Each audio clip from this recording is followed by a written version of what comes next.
Served this club as president in 96, 97. And before that, so I'm going to go back, just like Mr. Flanders and Mr. Sullivan, there are a few of us in here that have had Rotary and Longmont Rotary in our blood since almost our birth, and I was one of those. And I tell everybody, maybe I've already told you guys, that I learned R-O-T-A-R-O-Y, that spells Rotary, right along with Jesus Loves Me. Because that was that important to my dad. There was something about his relationship with Rotary, and I think most of us who are in Rotary feel that when he would talk about Rotary, he would talk about Rotary events, there was just this sparkle in his eye, and I think it's because of what we as an organization and as a club do to make the world a better place. So I remember the state cries, and I remember playing bingo, and I remember all those things that John was talking about. What some of you may not know is that back in the day, what we know now today as District 5450 was just District 545. And District 545 extended from Pueblo south to almost Cheyenne in the north, and all along the Front Range and a little part of Nebraska. So there weren't as many Rotary clubs. We have 6 within 20-mile radius. There was not that. So makeups meant you had to go different places, but Rotary has always had the concepts of districts, and I remember also that the district conference was always at the Broadmoor.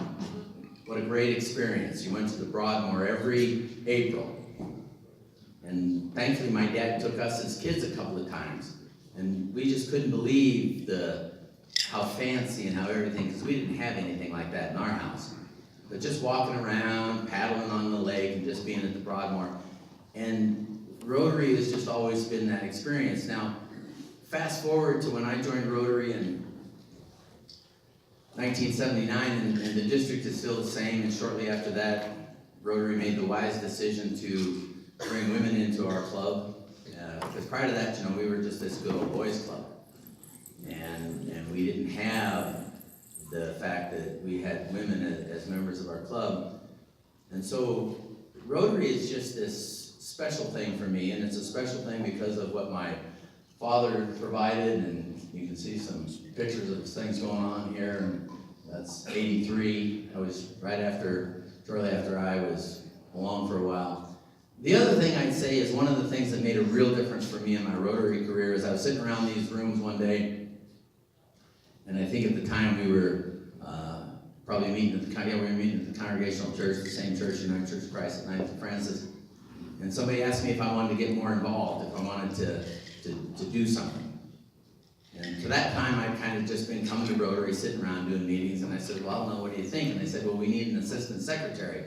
Well, that fit right in. My dad was secretary for this club for 20 years. So by getting involved and by getting along, and then pretty soon you're on the board and you're doing things, if you haven't had that opportunity, I encourage you to take that opportunity. Yeah, it's work and it's a challenge, but it really will enhance your Rotary experience. And so you see the essence of what is Longmont Rotary from the year 1919 is still the same Rotary today as we approach the year 2019. And just in closing, when I was closing out my mom's house after she passed away, I found this presentation board. Mark and I think this is from when his dad was district governor, about 75, 76, something like that. It has early history. It has information on the charter of Longmont Rotary in 1919. It has some pictures from Rotarians of 1924. And so it's just a short 5-year span, but if you want to take a look at it, there's some information there that is worth remembering and thinking about. So thank you all for all that you do for Longmont Rotary as we not only celebrate 100 years, but we look forward to the next 100 years. Thank you.